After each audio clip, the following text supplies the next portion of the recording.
blow right through. I keep hearing static. Bill, you broke right into my spiel. Oh, sorry. Okay. Hi, folks. Welcome back from a long, extended vacation for me. This is Mark Momlitz. I'm your host for Epic Sketch Time. I live here in Tacoma, Washington. I'm a freelance illustrator, and I like to do cartoon reviews. I got a couple books out. The Comic Critic presents Seldom Seen Films, and the Comic Critic presents Blockbusters. Gentlemen, introduce yourselves. Hi, I'm Bill Morse. I'm a freelance illustrator and cartoonist out of Seattle, Washington, and I do a webcomic called Rhapsody. I guess I'm up, right? I still can't get my camera work, but we'll work on it in a little bit. I'm Russ Richards. I actually know Mark, and I'm part of his claw group. I'm based out of Graham, Washington, kind of near Puyallup. I recently just left my job and to pursue freelance as an illustrator. I've done everything from working with the NFL to working with Disney, and even working on with Marvel and all that stuff through either production or doing their pins. And I've done a little bit of animation as well in Hollywood. So cool.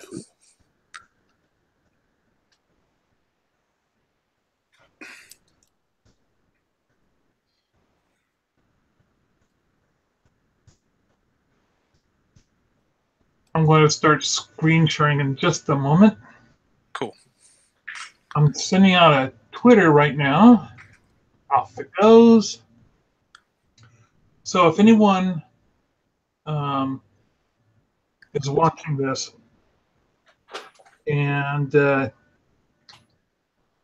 actually, I'll give it a little bit more because they probably haven't gotten the Twitter yet.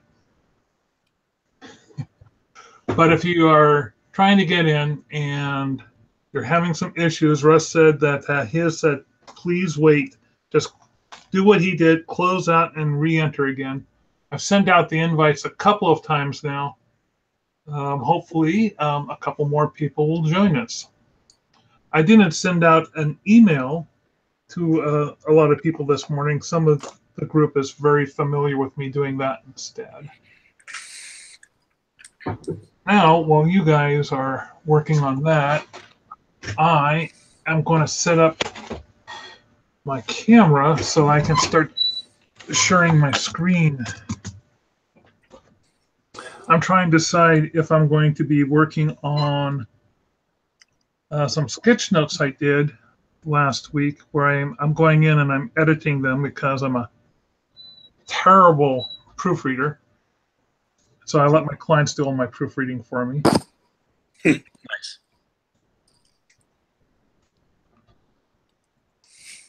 Bill, are you doing Supergirl? No, that's Russ. That's me. Oh, you got your camera going. Yeah, I got the screen share to work, but my camera, I don't know what's going on with that. Well, we don't need to see you anyway. Yeah, trust me. You're better off. Yeah. I was going to say Supergirl. That's kind of a compliment to this character. This is now a completely different blonde. Oh, yeah, we weren't talking to you, Bill. We were just completely ignoring you. So what is your blonde that you're working on today, Bill? Just a little bit of brainstorming for Rhapsody, my comic strip Rhapsodies. This is one of the principal characters, Kate, who is currently in the middle of the home stretch working on her schlocky novels that she has supposedly has a deadline for. And the current, I feel the storyline's been slow starting ever since I finished my annual Christmas story, but I think I'm finally beginning to have a few plot elements occur to me. You know, I think I'm going to skip working on my sketch notes because they're still in the editing phase. I'll be able to show them off this time, though, as they were of a public meeting. So my client says it doesn't make sense that you can't show public meeting notes. Nice. So most of the time, Russ, the stuff I do is under non-disclosure agreements, and I can't show it. Sure. Oh, that makes sense. Yeah, I understand how NDAs work. So how do you get these gigs? Like, how do you market that so you're like, oh, hey, I'll come sit in your meeting and I will draw up a cartoon of it. Like, how does that work, man? That sounds phenomenal to me. One of the things I started to do was I aim for the big fish. Yeah. Okay. And I became a member of the Pierce County Chamber of Tacoma Pierce County Chamber of Commerce, which happens to be the largest chamber of commerce in Washington State. Okay. And what I started to do was I would go to, I made a point of actually going to the events. You know, it's not cheap being a member of the chamber. Well, actually, depending on how you look at it, it's $40 a month. And then whatever you pay to go to the luncheons, which are pretty interesting. And there are a lot of free meetings on the side and other little intro and gathering meetings for networking or for education. Yeah. And what I do is when I go to one of these, I do sketch notes. I draw the food, I draw the speakers, I draw logos of the sponsors, and then I scan this and, or rather, I go up and I show the people at the chamber, and the people at the chamber, oh my, wow, this is great, Mark, fantastic. So, well, would you like to? Would you want me to send it to you? And they said, yeah. Could we post this on our Facebook page? I said, yeah, sure, go right ahead. And I did that a couple times, and then I got to the point where I was just posting it on my Facebook page and sending them the links, saying, hey, you don't have to bother posting it. I already have. Here's the link. Nice. And over the course of about 2 years, I started getting work, some work directly from the chamber saying, hey, we want this thing to kind of look like one of your sketch notes, but could you do it ahead of time? I said, oh, yeah, I can do that. And Nice. some other groups here in town started, my main thing is by word of mouth. It's really the first person that I advertise to. It's always somebody in that group sees me, remembers me, and refers me. Oh, okay. So all of I really subside on word of mouth, but it's always secondary word of mouth. Like when I was doing whiteboard videos, it was a matter of showing the video up on Facebook where my art rep or another agency person could see it. And when they saw it, they said, oh yeah, I just saw this thing the other day by this guy. And so someone would say, hey, so-and-so saw your thing and recommended you. And honestly, that's how I've done a lot of direct marketing with postcards and things. But for the most part, it's been the secondary word of mouth, but with my primary focus being going and approaching these larger companies and asking them, hey, who would you recommend that I talk to? Gotcha. But yeah, I've spent a lot of time doing like small networking groups too, but those only got me small projects that barely cover all the time I spent at the various networking groups. So you find one that I figure, hey, state's largest chamber, that can't beat that. No, that works. Let's see, I'm trying to open up an alien to work on today. Nice. Let's see. So what do we have this time? Well, I was coloring Life Force. Let's see how far I am on that. How's your Reanimator thing coming? I haven't even started on it. Oh, okay. Well, that's coming up, man. That's coming real soon. That's this month, isn't it? No, February. That's Pet Cemetery. You're March. I'm in March. Oh, thank God. I got your back, man. I'm doing dolls. Oh, that's this month. This month is Pet Cemetery. I'm April. I'm right after you. Oh. Because it's the same director. Is this still this poster thing at that movie theater you like? Yeah, it is Friday Night Frights at the Blue Mouse Theater. Yeah.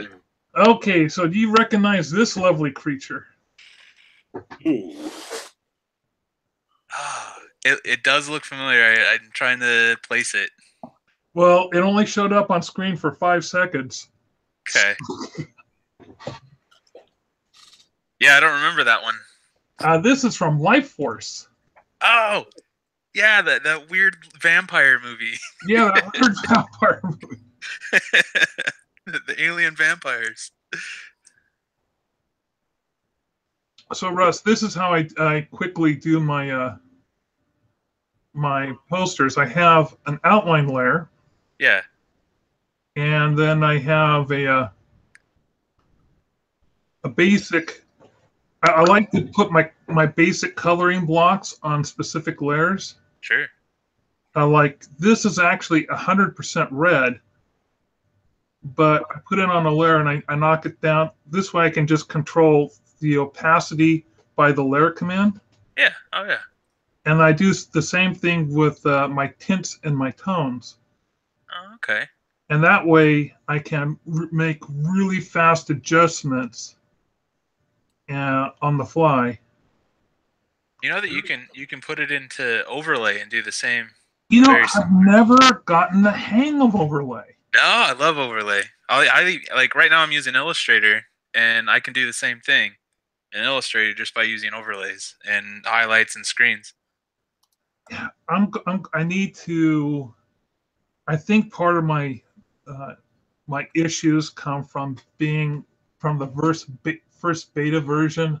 Sure. Of Photoshop and Illustrator, and to me, layers were a new thing. So. Right. So I think what I'm going to do is I'm going to just spend today adding in tone to this thing. So I'll create myself and I know you can do this, as you say, in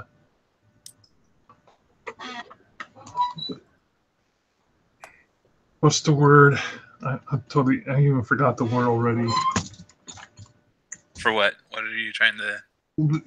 I'm doing this in layers, but it can be done in the way you suggested, which was using overlay and stuff. Yeah. Overlays. God damn it! Yeah, I'm writing down that word. No, you're fine. Yeah, when I go to color her, usually this is a sketch I did. I did it on a sketch cover for a comic book, and then I scanned it, and then I just put it into Photoshop, and I did a quick thing on it, so I can let me see. I can take off the dim, so you can kind of see here. So that's what I did here. So like these colors here, like the in her armpit area, the highlights in her hair, the skin. That's all using an overlay layer in Photoshop. And then the lighter stuff, like the highlights that are hitting her on the rib cage, the arm, and kind of like in her legs and stuff like that. That's all using a screen. Like so, you go into instead of choosing overlay, you just use screen, and it'll change it. Okay, so show me this step by step. I'm watching your screen. How do you? Okay, so this is an Illustrator. Let's see. Okay, so watch. So like if I turn this layer off. And sorry, did you say that was entirely Illustrator, or did you just say that you did the sketch on? I originally sketched it on a sketch cover. Okay. And then I scanned it, and then I did a real quick color in Photoshop. That way I can get an idea of when I go to color it in Illustrator, what I want to do with it. Yeah, very cool. I mean, it looked like you'd done it the real way, but there's so many impressive brushes these days that you can't tell anymore. Sure. So like, hang on, Mark. So check it. I'll put in 100%. See what I'll do. 185. So that's a like 100% red.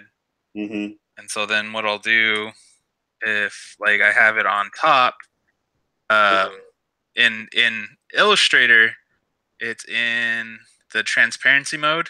And you Mm-hmm. can just go over here to Bill, well, you don't can say do. anything. You're making the image go away. Oh, okay. Don't say nothing. Just move. Okay. No. Russ, you talk. Bill, be quiet. Okay, so then if you go into so here I got the 2 layers on top, so like you can pretend this is 2 layers. If you do multiply, you can see there that it's actually created a darker color on the top. And then you could do almost anything. If you did a color burn, see how it changes it here, and then see if I wanted it to be an overlay makes it lighter. And let's see, you could even do a screen makes it even way lighter. So there's just different things like that, and that's essentially kind of like what you're doing. But you're just doing it with, changing the highlights or the transparency, so you can make it a little lighter or darker, however you want. So I can just go back to normal. So you're just working on one layer then, because you can do the overlay. Right, but if I was like you're in an older version of Photoshop, I see, right? Oh yeah, I'm in the I'm on like a CS4 here. Right on. I mean, it works, but you can see right up there, and if you move up to the top where it says normal, you just click on that, and you can change it to like your tones to like overlay or multiply or any of that stuff, and that'll actually put your colors on top, and then you can shade it with the same the same tone of the color you're using, and it'll bring out like a whole nother range of color. Nice. That's good to know. Thank you so much. Yeah. Sorry, Bill. No worries. Yeah, no, good to know. I mean, I've used the overlay filter on Photoshop a few times, but mostly I've only used it to clean up pencil scans, at least. Right. Sure. Yeah. I mean, there's so many ways and so many different things. Like it's like I almost don't know them all anymore. Yeah, because there's sometimes where all of it looks too cool, but since I always worry that it's at least partially due to that most of what I use Photoshop for is glorified line art. So while I am very good at Photoshop, I can't really brag about it because all I'm doing is technically really simple stuff. Right. I don't know a lot of the Clark's Law stuff and don't know what half the filters do part of the time. Sure. For example, I'll never figure out what the actual purpose for dissolve is.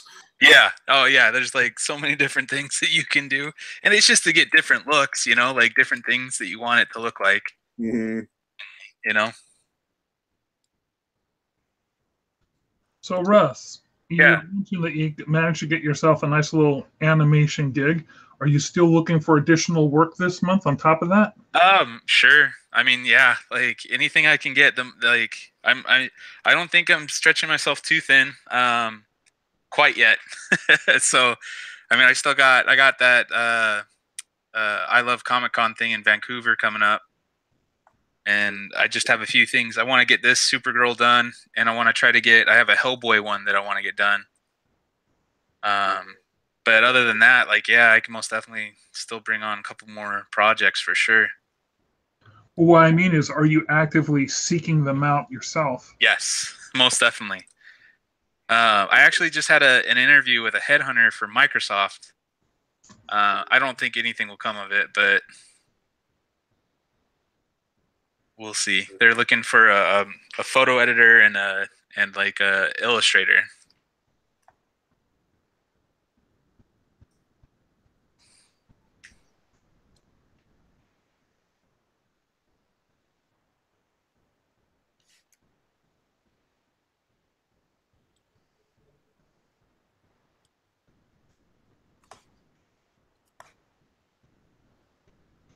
So, Bill, is it what you were working on? Is it like an online comic, a web comic? Yes, that is my webcomic Rhapsodies, which is rhapsodies.wpmorse.com. Yeah.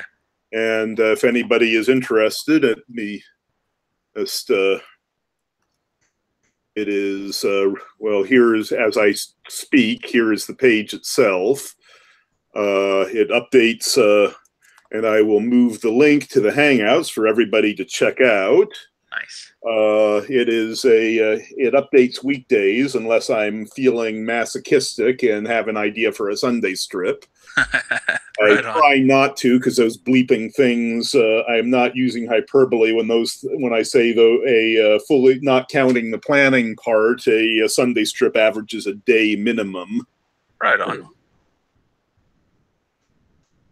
And but anyway, I've been making an effort to try and increase the visibility of this. I've also have a few side projects that I'm trying to get going. Currently, the big one, which at the moment is slowed down by the fact that I need to work on the script a lot more than I need to work on the art, and I can't really work on the art until I figure out what the figures are doing. I mean, with the humor strip, I can kind of get away with what I refer to as a jazz improv approach, which is admittedly a habit I'm trying to break a little bit, because occasionally that leaves me with half-finished scripts that I didn't work out quite as well as I thought they would. But if you're doing something with action,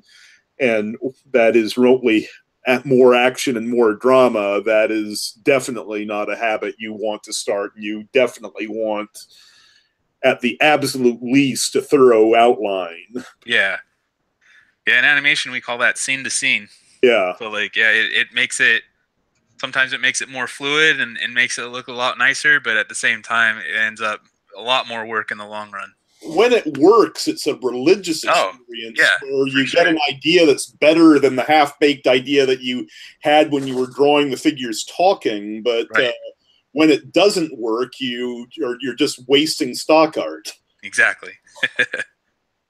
And as I said, I was figuring out the hard way when I was finally coming up with this. I was having this idea that I'm still working on a little bit, which was this trying to do an adventure strip in the style of Milton Caniff, which I'm still kind of excited about, but suddenly discovering that, no, you really need to write what's going to happen, otherwise you're going to waste time. Sure. And so based on that, I have a few side projects other than this working on. Actually, here I can show you what I'm talking about with the Milton Caniff style strips. So help me out here, Bill. Who's Milton Caniff? Milton Caniff is the greatest adventure. Is one of the great American comic strip artists, who is best known for Terry and the Pirates and Steve Canyon.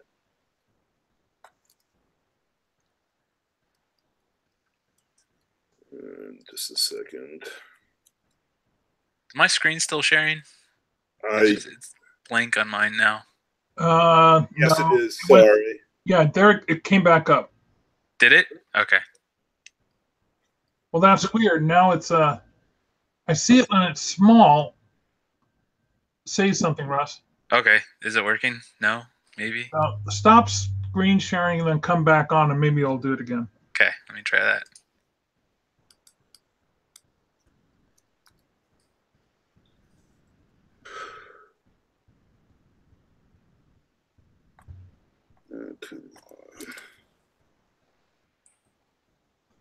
Does it work now? There it is. Yep. Okay. Yeah, that works. Jeez. I don't know what's going on. I wonder if it's because I had some issues with my Flash player the other day, and I tried to update it with the newest Flash. And I wonder if that's maybe what's doing. I didn't get the right Flash or something. Okay, anyway, here's the adventure strip I was mentioning. Yeah.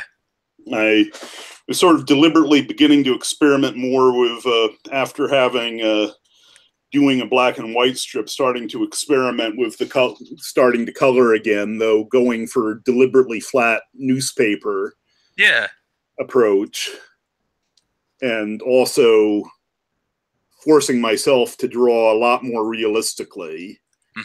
Because, I mean, with the pseudo anime style I have for the humor strip, it's okay,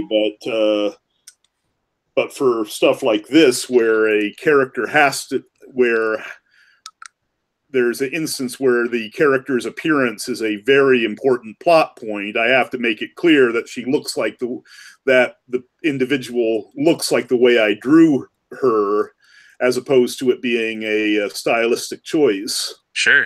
Okay, I saw some of your black and white versus the other. And there's the other one with our heroine's first appearance. Oh, okay.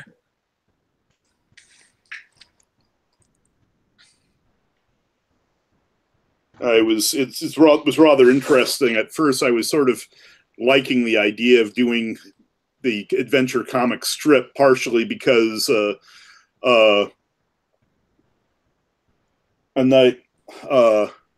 partially because I thought that it's embarrassing, but I've been doing strips so long that I have a bit of a mental block with full comic book pages. Sure. But so I figured stick with what you know, and suddenly I was surprised in a rather interesting technical way that for all my thinking, oh, I got to do a strip, I know how to do strips, suddenly realizing that the composition philosophy is completely different. Right on. But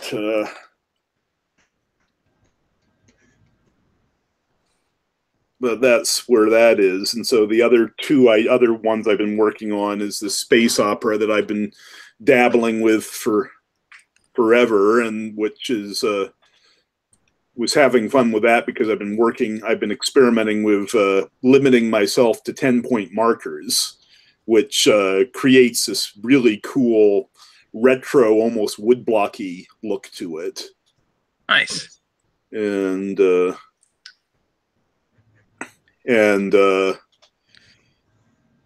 so I'm really excited to get that moving. But as I said, the script is mandatory on it, so I don't want to waste too much time beyond while I'm definitely creating plenty of concept art for it to get the feel for it. It'll be a while before I'm doing full pages. Of course. What program are you using right now that you're drawing in? Oh, at the moment, this is the software formerly known as Manga Studio. Oh, okay. Yeah. These days I kind of go back and forth between it and Photoshop, but sure. As far as the whole drawing from scratch thing, I'm really liking it more and more and more.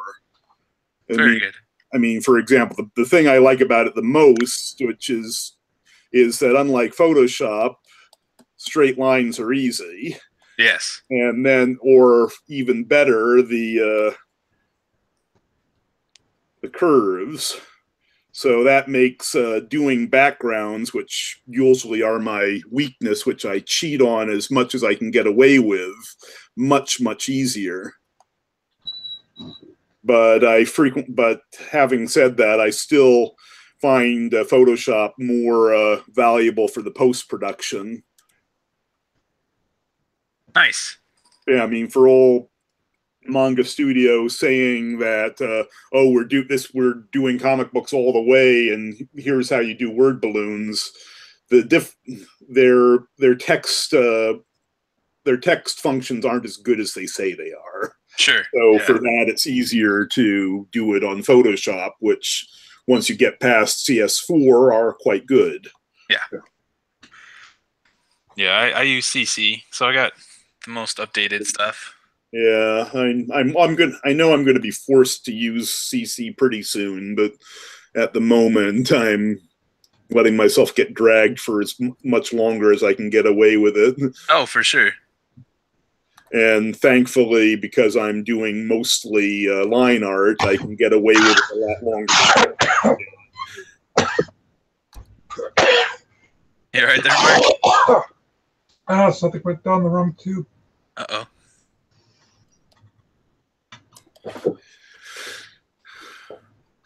So Bill, is this like your 9 to 5? Do you work like at a 9 to 5, or do you just? I'm mostly working in my home office doing this and freelance. Nice, right on.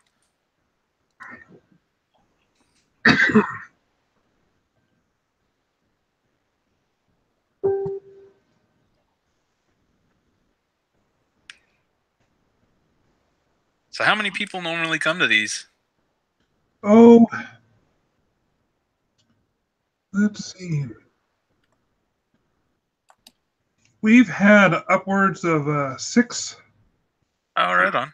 It's a relatively small group. Typically, we have 3 or 4. Okay.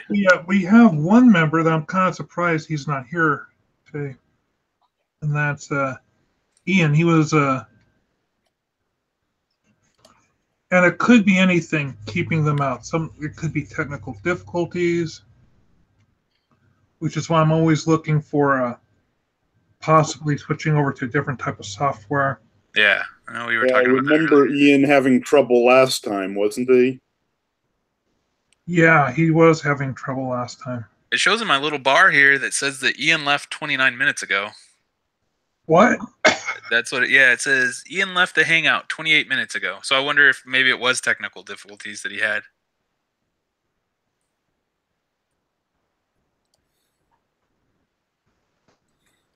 So I've been thinking about checking out the software Zoom. And they said that our rep told me that it does have the capability of having everybody doing a screen share. But I've also had another person saying, I was told that and I couldn't get it to work. And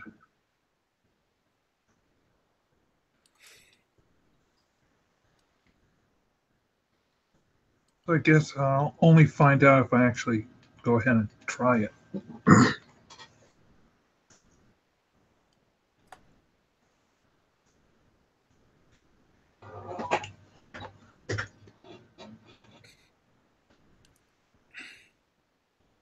I'm not liking how this tone variation is coming up, so I'll probably use some levels later on. Do some adjusting. Do some adjusting.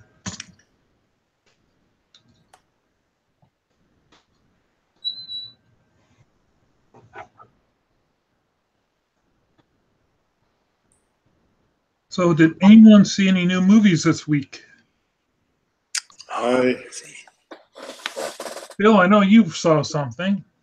Oh yeah, I was watching the Harry Palmer series starring Michael Caine, and the first one, the Ipkiss Files, I very much recommend.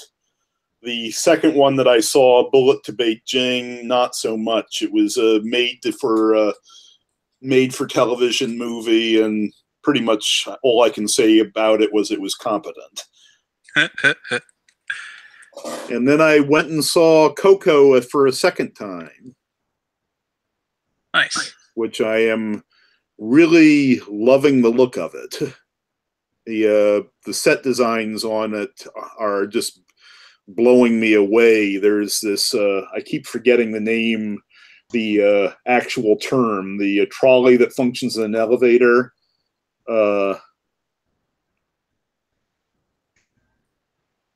Not sure. I haven't seen Coco yet. Actually, that's on my list of movies to watch. I mean, for all the other reasons to watch it, as I said, the set design is amazing. It's sort of the Land of the Dead has this wonderful fusion between Art Deco and neo classical colonial. Oh, that's awesome. With a lot of Aztec stuff for the literal foundations of the world. I mean, cool. It's so cool. They're going into this seedy neighborhood, and all of a sudden, you can tell that you're walking down the level, and then you see what was an Aztec temple, and I'm going, oh wow, that attention to detail is just amazing. And I was, and apparently there's a lot of the sets that they used were based on some really nice tourist spots in Mexico City. And I mean, if half of that is true, I definitely need to go to Mexico City. Right on.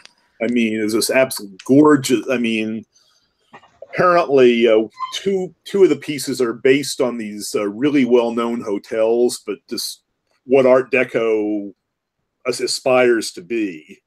Mm-hmm. This is some of the best examples of it.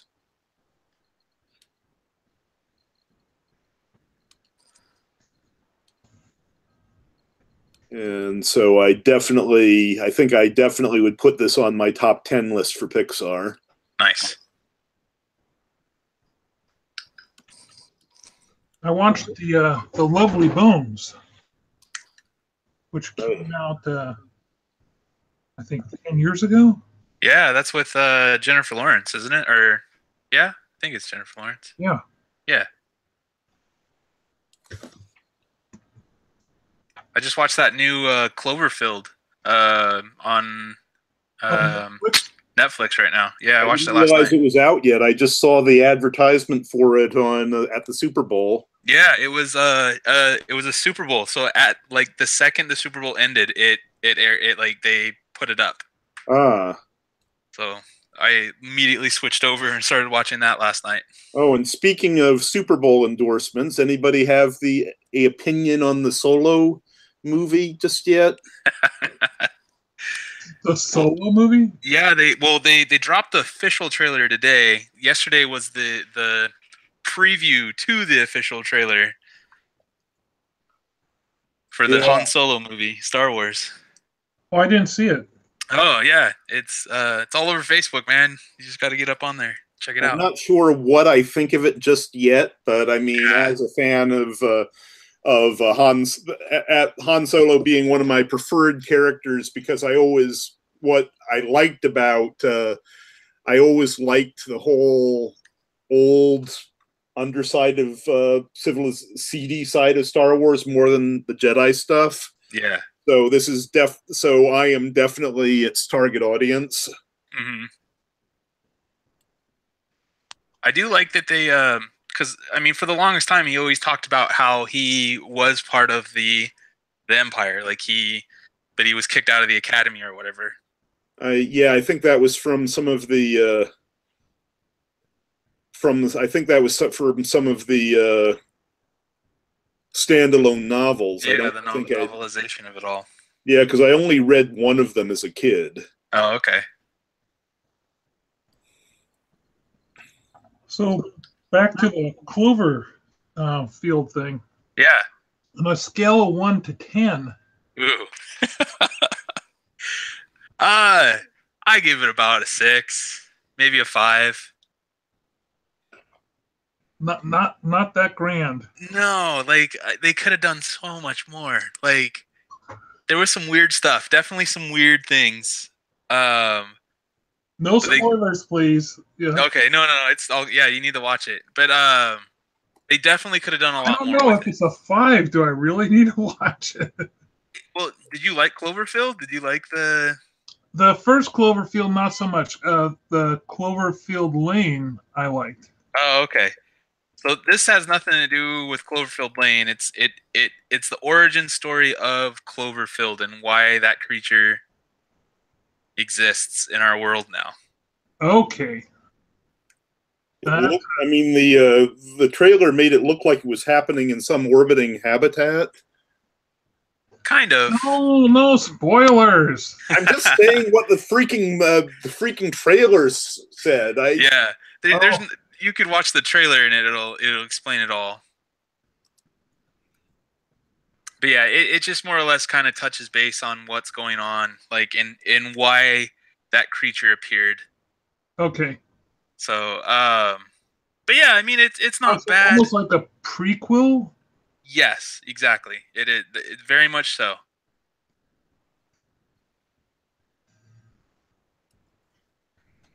It's got some decent acting. It's not like terrible acting or anything like that. It's decent enough to it's worth watching. I mean, it's not like Trolls 2 bad, but it's definitely it's worth Trolls it. Trolls 2? Yeah. What? No, Bill, you have to know that Trolls 2 was one of the. I mean, Trolls 1 was fairly okay. It had Sonny Bono in it, for Pete's sake. Oh, and what's her name from Elaine from Seinfeld? Oh, I'm thinking of the Dream.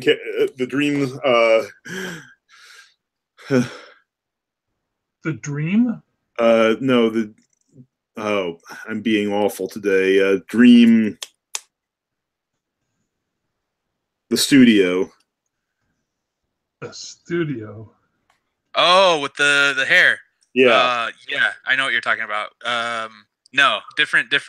DreamWorks. Okay, we're talking about the horror movie. Yes. I only ever saw the first one. Okay, that's all you ever need to watch. Anything else past that's not worth it.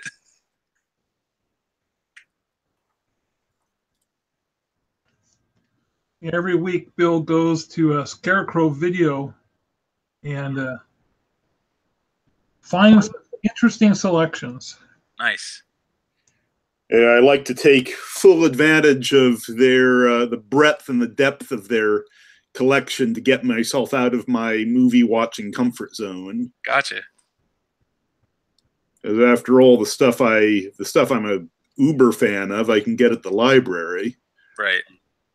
And yet, I don't think Bill has watched very much in the way of canon films. Okay, that's all right. I mean, there's still some good stuff out there. Like Canon Films was a movie production company that specialized almost entirely. There were these two Jewish guys came to the U.S. If you're on Netflix, watch Electric Boogaloo, The Wild Untamed Story of Canon Films. Okay, I think I've seen the trailer or something for that. Oh man, it's hilarious. These guys, their sense of what would make a good movie, they're always thinking they're going to get an Oscar. They haven't even come close to Oscar materials. But they produced one movie after the other and they made money. That's crazy. And their standards were not that high, probably because they were cheap.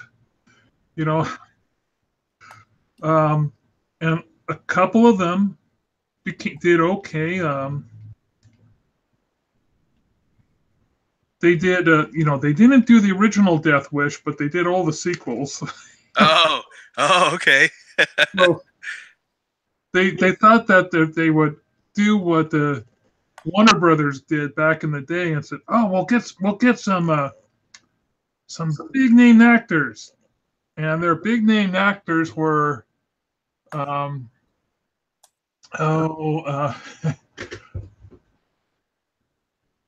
Charles Bronson.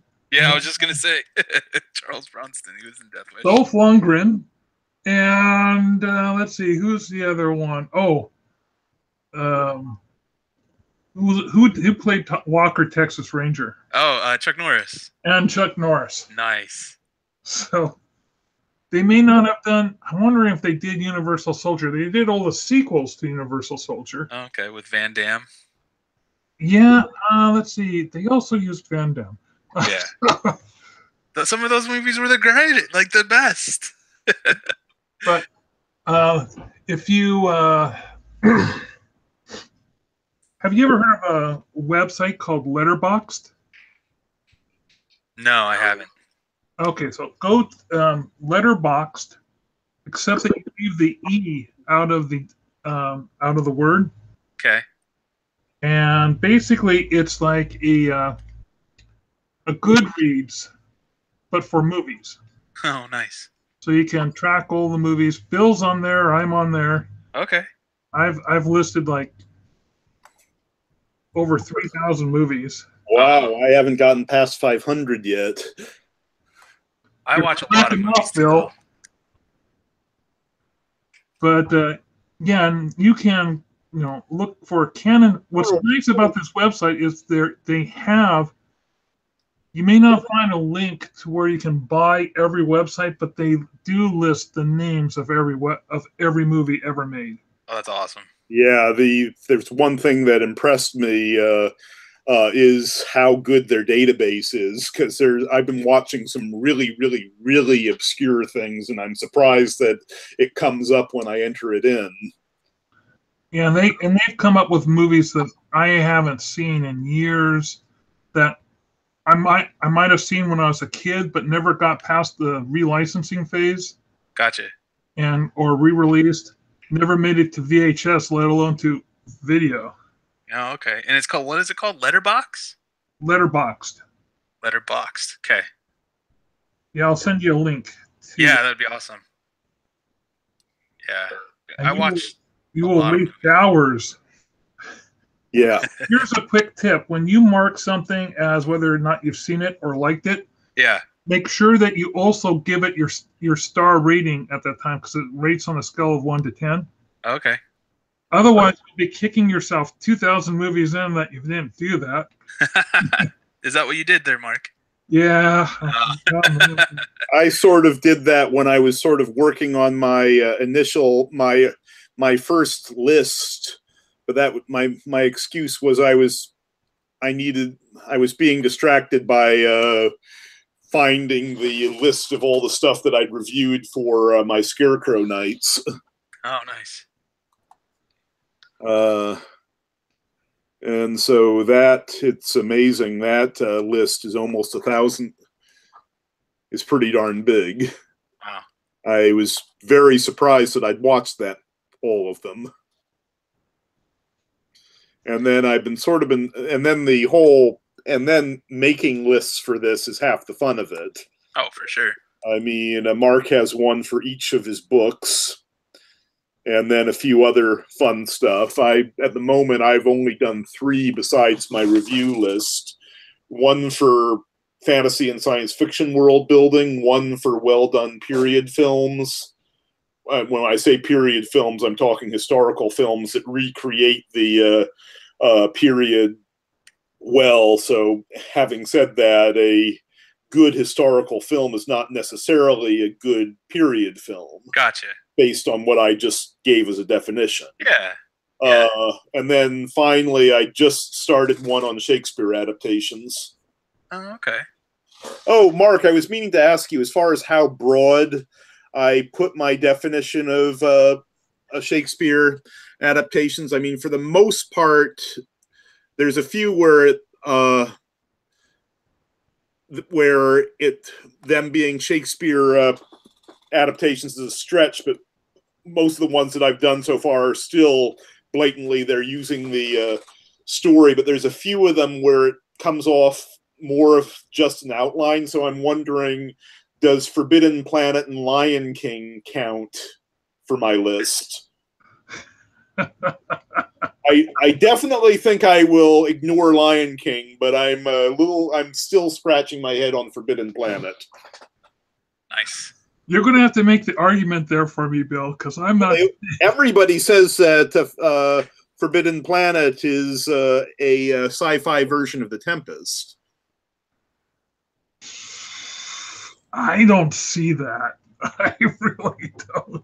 Okay. It's the first I've ever heard of it. Really? You're kidding?